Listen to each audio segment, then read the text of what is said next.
Hi, my name is Linda Forrest and welcome to Animal Adventure!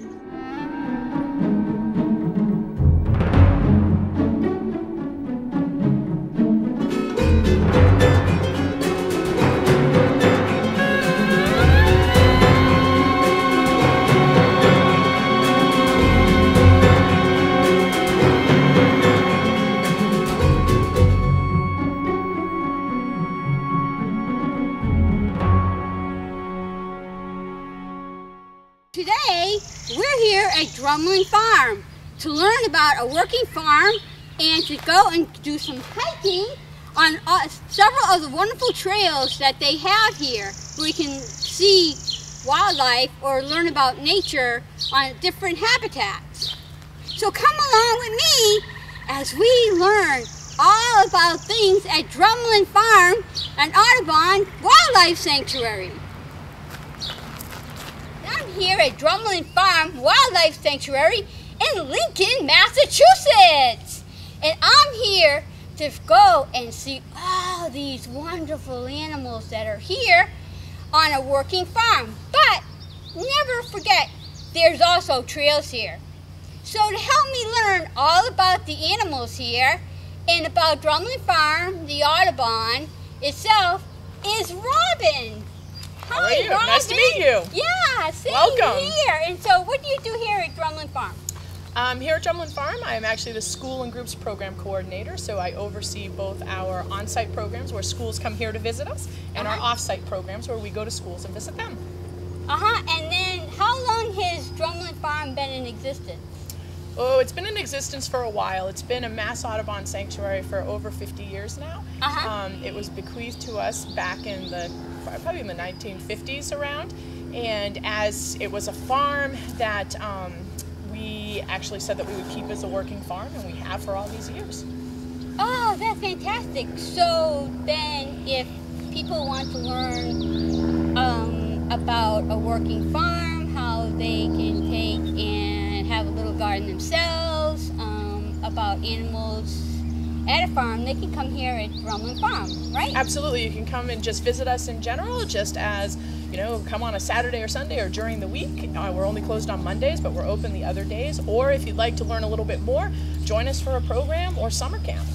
So there's programs all year round? I mean, when... Absolutely. So farming's year round. It never stops.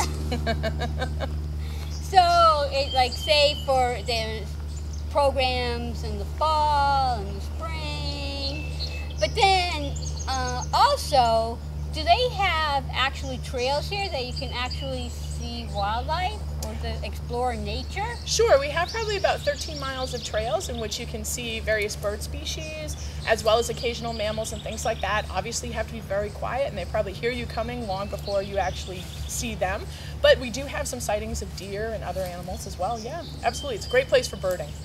Oh, excellent. Yes, of course, being Mass Audubon. Absolutely. Yeah, so we're here and it's actually towards the end of May. So what kind, if you say went along the trails, probably what kind of birds may you see or have you been seeing? Have people come here and actually say, you know, say, oh, like I've seen this. This time of year is typically a good time for all those warbler species that are coming back and things like that.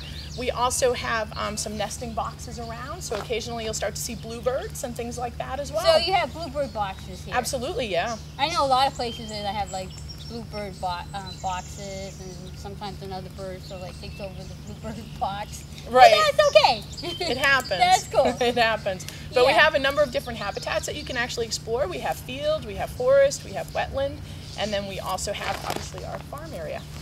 And so now explain to me about this farm here. It looks like they started growing some crops.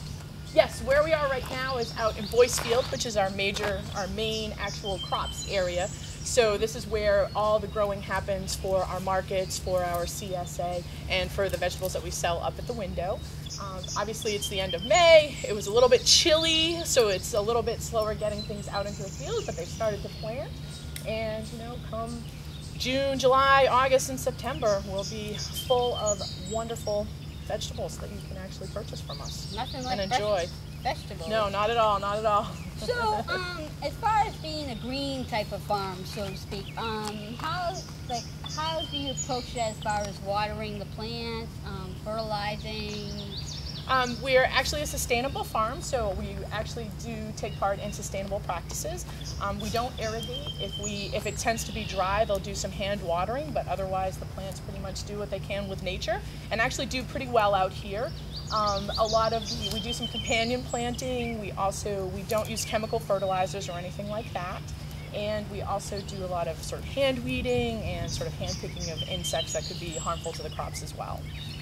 And how many acres actually is Drumlin Farm? The entire wildlife sanctuary, because we are a Mass Audubon wildlife sanctuary, so we are more than just the farm, is actually about 232 acres. Probably about 20, give or take a few, are actually set aside for the farming practice. So that includes both hay fields, our crop fields, and the main farm core where our livestock are. Oh, that's awesome! So if you like to explore nature, but also like to learn about a working farm, come on down to Drumlin Farm Wildlife Sanctuary, and you're located on 117 in Lincoln, Mass. Yes, correct? Route 117 in Lincoln, Massachusetts. Absolutely. So come on by.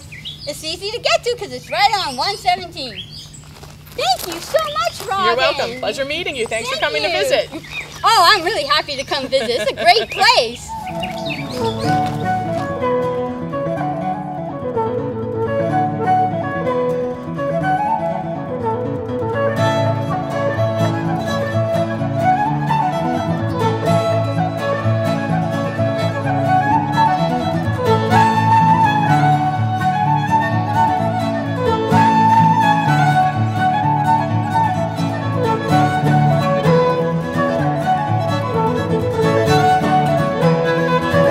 Attractions that we have here at Drumlin Farm are our captive wildlife. They're all native, including our turkey vulture that you see right here. However, they've all been injured or orphaned and are unable to care for themselves out in the wild, and that's why they're here with us. If you notice, you'll also see living with our turkey vulture is a pheasant, and then up above is our crow. All these animals are found here in New England, particularly in Massachusetts. And due to injuries, as I said before, unable to care for themselves, so they will actually live out their lives here. Oh, Robin, I have some questions for you that I think people would be really interested in. First of all, how do you care for these animals since they're injured? Since they're injured, they actually all have sort of diet plans that are made up for them, so we do a lot of research that looks into what they would eat out in the wild, and we try to mimic that as best we can. They're actually all also on an enrichment plan, and enrichment for wildlife is basically we set up things in their cages. You'll notice that their cages are set up with some different branches and things like that. And sometimes we'll also put in things that look like toys or puzzles, which allow them to actually do their natural behaviors outside here in their cages. So it keeps them engaged both mentally and physically so that they don't get bored and stay healthy. And will they eventually be released, or are they at the point where they would not be rehabilitated enough to be actually released?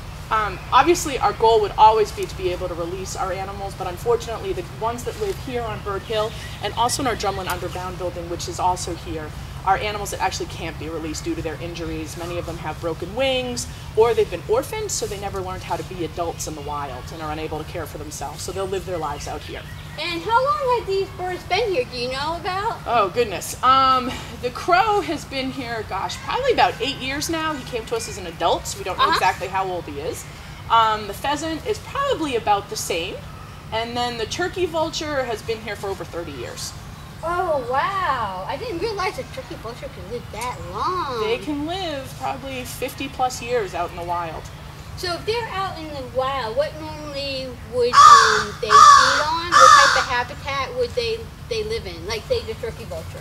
The turkey vulture actually prefers open fields and also places that they can see things. They eat carrion, so they specifically eat a diet of dead things. So a lot of times you'll see them circling up above, sort of over highways and roadways and things like that, looking for roadkill, basically. So what about the pheasant? So where would you find, what habitat would you find the pheasant? The pheasant is a forest-dwelling bird. They like they're ground birds, so they like ground cover, sort of near open areas where they can get out into the fields to eat. But then for sort of on the outlays where they can then get back in to be hidden and camouflage. And what do they normally eat? They'll eat grubs. They'll eat seeds. Just about anything. So here he's on a vegetarian diet of greens and vegetables and fruits. Crows and ravens are actually from the same family of birds. They're known as corvids, and there are actually some differences that you can look for in regards to telling the difference between a crow and a raven. So right here we have a raven. If you can see him in the back, he's actually significantly larger than a crow would be. A crow tends to be a lot smaller. Also, they have a slightly thicker beak and sort of a little bit more rounded at the top by the face than the crow does. And also, if they're in flight, if you look at his tail, you can see that a raven's tail actually goes down to a point, whereas a crow's tail is actually more like a seashell. It's rounded. Here at Mass Audubon's Drumlin Farm Wildlife Sanctuary, and we're here on our Bird Hill Trail. And right behind me you can actually see a couple of our residents, one of which is the barred owl that is sitting back here.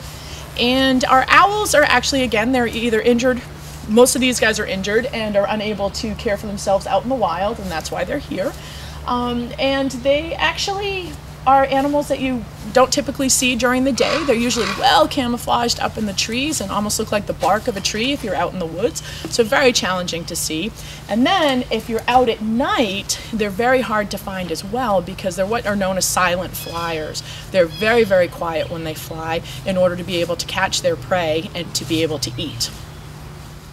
And do you find the owls solitaire, or will they be like a couple of owls like together or near the same area? Owls can be very territorial. Obviously during nesting season you'll see them in sort of similar areas, but on the whole when they're out hunting they hunt on their own. And do they hunt for mice? They'll eat just about anything that they can pick up and carry, so that could be mice, it could be other small mammals. A small owl like a screech owl might hunt big moths and things like that. We are again on our Bird Hill Trail, but if you look behind me, we actually have our fisher, who, believe it or not, is not a bird. It's actually a mammal. She actually just became part of this trail as of last fall, and she was an orphan, so she never learned how to be a fisher out in the wild. She came to us quite young, and so she's unable to care for herself, and that's why she's here. And she's up behind us, sort of hidden, where she just actually found probably a mouse that one of our wildlife care staff had hidden for her. Again, talking about that enrichment program that we do, our staff spends a lot of time hiding things in little nooks and crannies and making little puzzles for her to have to work for her food to keep her engaged both mentally and physically. Oh, here she comes now. And as you can see, she's actually a member of the weasel family. She's one of our largest weasels here in Massachusetts. They are actually sometimes called fisher cats, which actually is a misnomer. They are not cats, they are weasels. So their appropriate name is actually fisher. And as you can see, they spend most of their time actually high up in the trees. They love to climb. And they actually, if you ever want to see one out in the wild, typically the best way to find one is by looking up rather than down. And what is their range? Is it like up in New Hampshire, Massachusetts? We're finding them more and more here in Massachusetts. They probably at one point were more north of here, but they actually do come, we do find them around here, even here in Lincoln out in the wild. So here we are at Mass Audubon's Drumlin Farm Wildlife Sanctuary, what we call our farm core area, which is the main area where you find all of our domestic animals, such as our sheep that you see right here. And as you can see, their wool is actually pretty short right now. They were actually shorn back in March at our Woolapalooza Festival, which is our celebration of all things sheep and wool, which happens typically the last weekend in March. And the lambs that you see are getting a little bit bigger now, but these guys were all born roughly in the beginning to mid-March, right before shearing happens. The sheep get shorn once a year, and then the rest of the time they grow their wool. And our wool is actually sent to a spinnery up in Vermont, where it's actually washed and taken care of with vegetable-based soaps, and then sent back to us in the form of yarn that we actually sell here at our window. So if you like to knit and want some good yarn, you can come to Drumlin Farm. Absolutely. And if you want to see how they're sheared and how a farm works, come along to Drumlin Farm.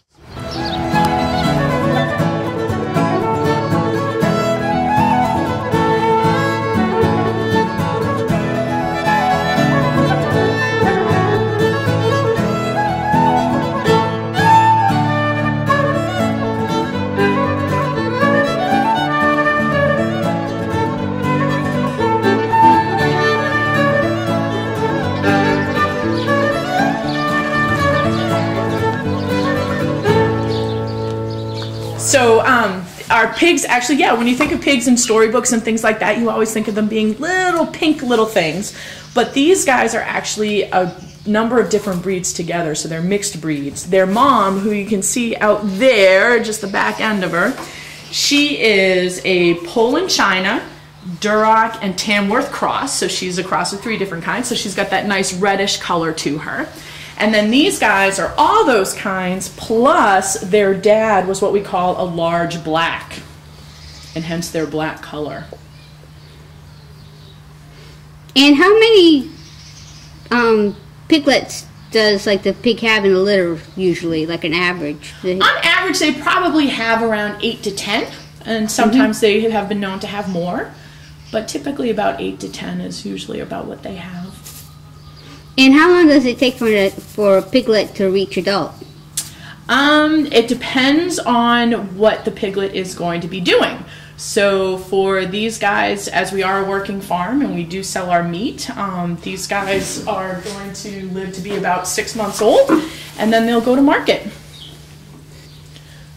Whereas their mom back there, she's probably about 3 years old now, maybe 4. What age is it? I mean, how long does it take for them to get to maturity? About 1.5 years. Oh, okay.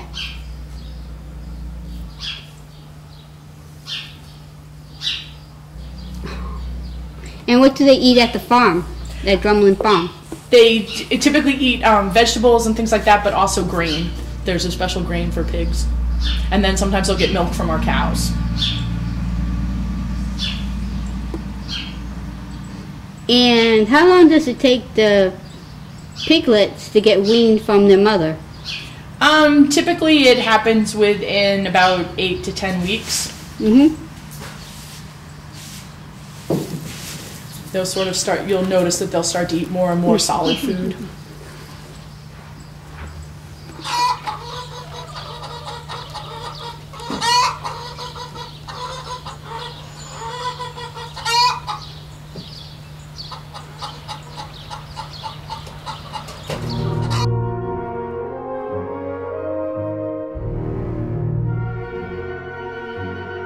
How many different kinds of chickens does Drumlin Farm have?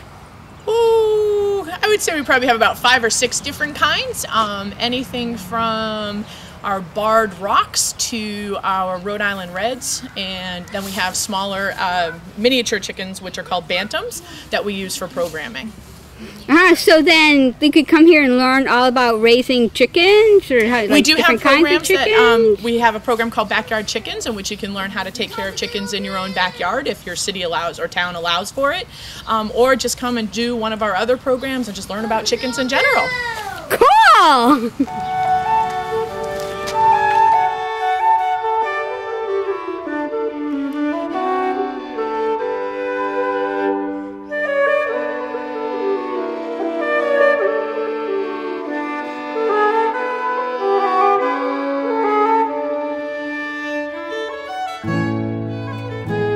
This is actually our learning garden, so this is only a sort of a showing of what we actually plant out in our fields that we actually sell, and sort of also illustrates ways that you can actually garden back home. So we have some container plantings, we have smaller beds, and also beds that are done both for culinary herbs, medicinal herbs, things like that. So there's some themes to some of the beds as well.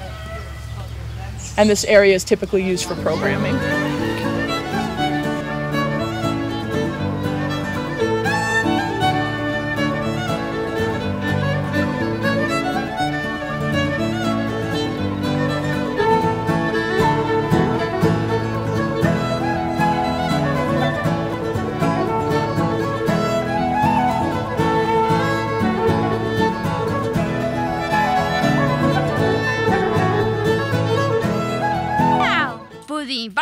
environmental tips of the day. Water is an important and very valuable resource. To conserve water, use a timer when taking a shower.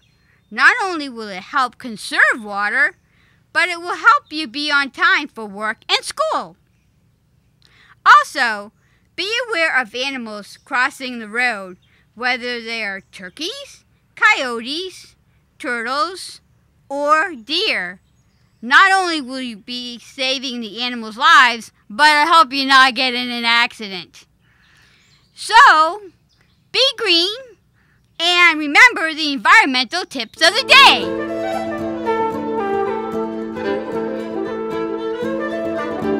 We have both our general visitation, so we have visitor education programs. So if you were to come here as a general visitor, we have programming available. And then we also do family programs and summer camp, school and group programs, and adult programs. And then if somebody wants to take and find out about the programs, the website, telephone number, address? Yep, you can find us on massaudubon.org, and if you go to find a sanctuary, you just click on Drumlin Farm, and there we are. And it lists all of the programs that we do and ways to contact people in order to sign up for them. That's fantastic!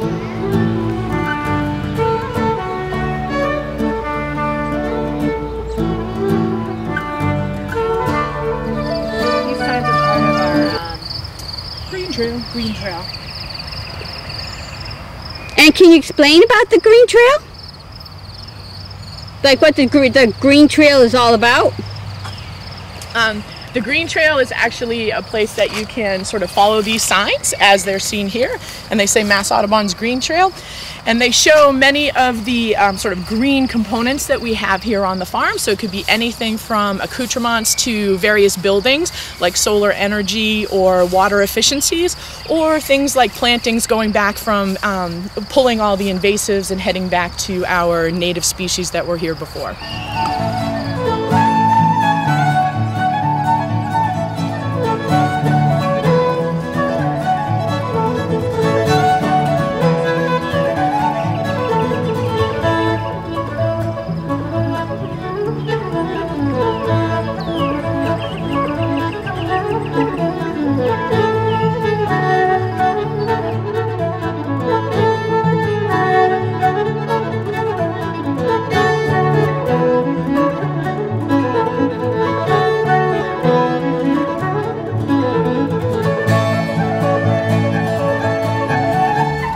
One of the things that's very important to us here at Drumlin Farm is actually nature and play. And so what you see here is a sculpture that we made, I believe, last year during one of our nature play days with a local artist that's made all out of natural things that we found here on the farm and made a nice archway. And then this tree back here actually used to be a tree that was at the top of the hill that we just came down, that kids used to love to climb on, but unfortunately died. It ran its life course.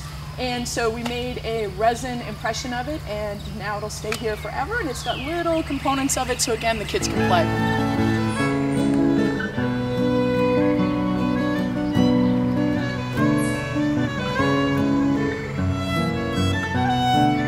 I have had such a wonderful time at Drumlin Farm, taking a hike along the trail and learning all about these wonderful animals. So, I'm glad that you came along with me to check out Drumlin Farm Wildlife Sanctuary. Until the next time, have your own animal adventures! And thank you for coming along on my adventure.